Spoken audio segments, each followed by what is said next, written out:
سورة النجم بسم اللہ الرحمن الرحیم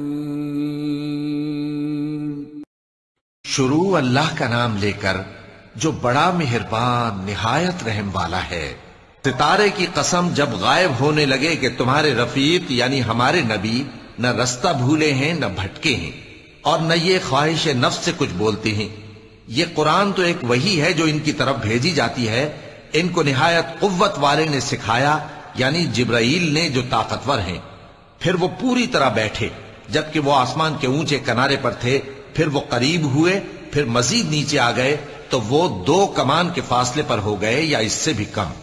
پھر اللہ نے اپنے بندے کی طرف جو حکم بھیجا سو بھیجا۔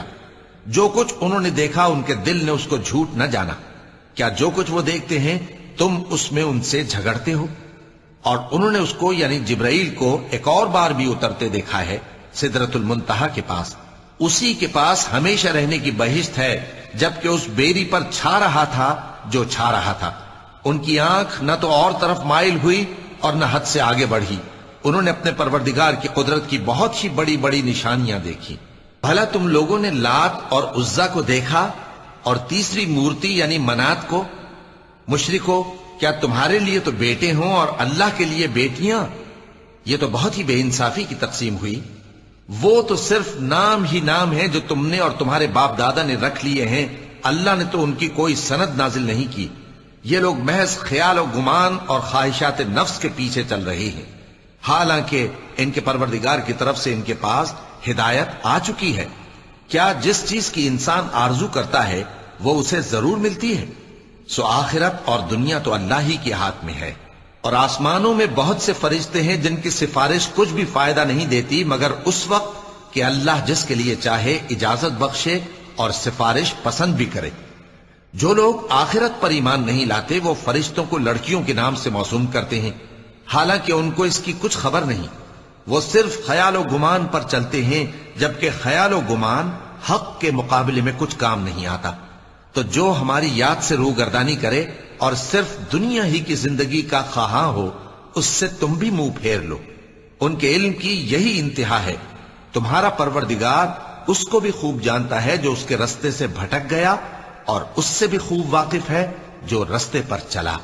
اور جو کچھ آسمانوں میں ہے اور جو کچھ زمین میں ہے سب اللہ ہی کا ہے، اور اس نے خلقت کو اس لیے پیدا کیا ہے کہ جن لوگوں نے برے کام کیے ان کو ان کے اعمال کا بدلہ دے، اور جنہوں نے نیکیاں کی ان کو نیک بدلہ دے۔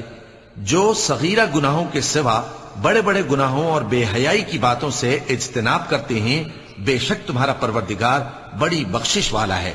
وہ تم کو خوب جانتا ہے۔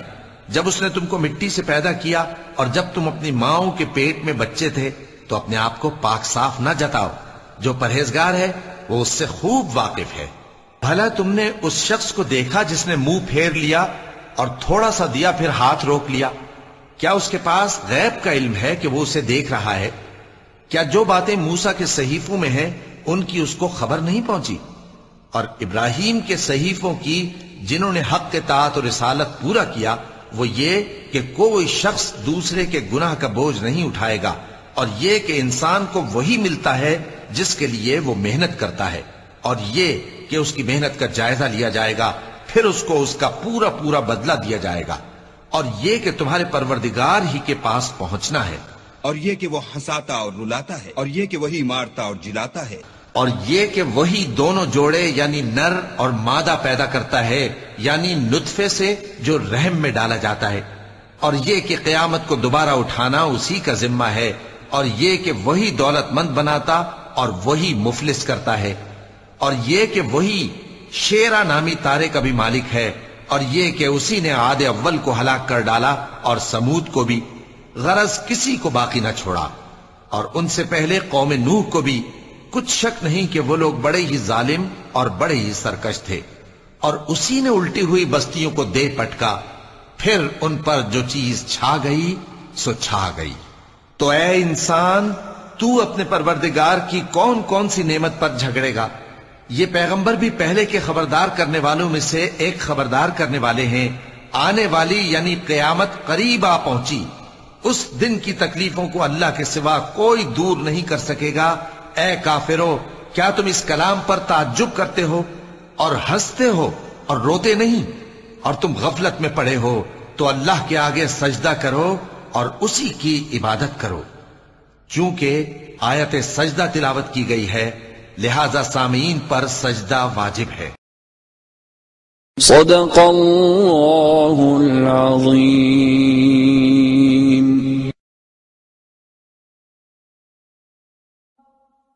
حی علی الفلاح،